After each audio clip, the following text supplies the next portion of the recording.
Hey everyone, it's Sabrina. So I have something really fun that I want to share with you today. It is all about making your custom patterned paper. So I have a 6x2 stamp block. I just showed you that. And I'm using this stamp set from Citrus Twist. It's all about being creative.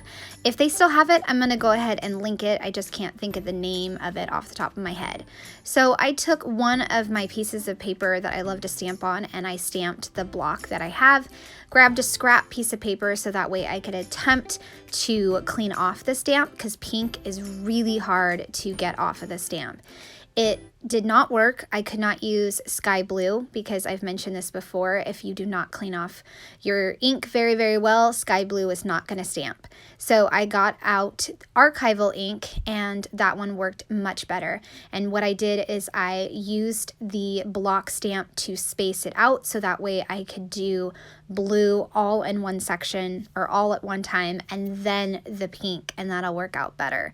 So you can see off to the left how the scrapbook.com ink was not coming clean with a good stamp impression, still looked a little purple. So archival ink is still probably my favorite, especially when it comes to, being able to use the stamp every single time, even if it's not 100% clean.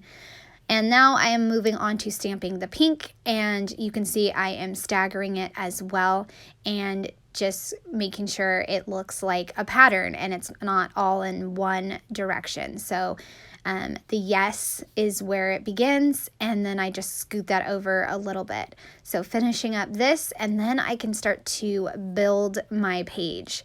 So there you go. It turned out so awesome, and I absolutely love it. And I hope you guys try it and then share it with me if you try a giant pattern like this.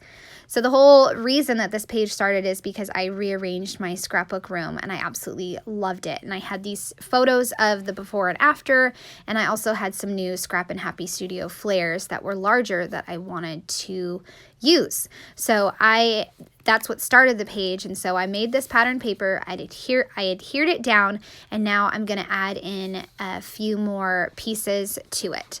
So my photos, I felt like were lacking like some oomph, and they needed a little something more because they were falling flat against the pattern paper. So what I did is I got some Citrus Twist pattern paper. It's like a white pattern paper and very subtle, and I matted the photos on that, and then I matted it on black, and the black really allowed it to pop and not get lost in my pattern paper. So I am just trimming those down and then I can adhere them down. I'm also going to build my own custom label.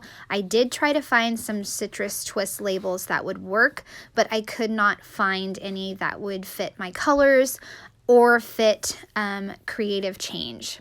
So what I did right there is I just trimmed down the picture a little bit. And here I am stamping a label from Everyday Explorers. It's the Everyday Greenery.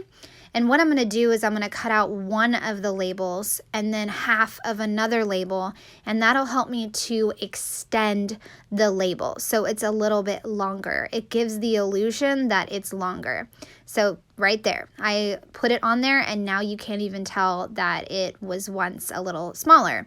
And I can now fit the word creative because I could not put these stickers directly on my pattern paper.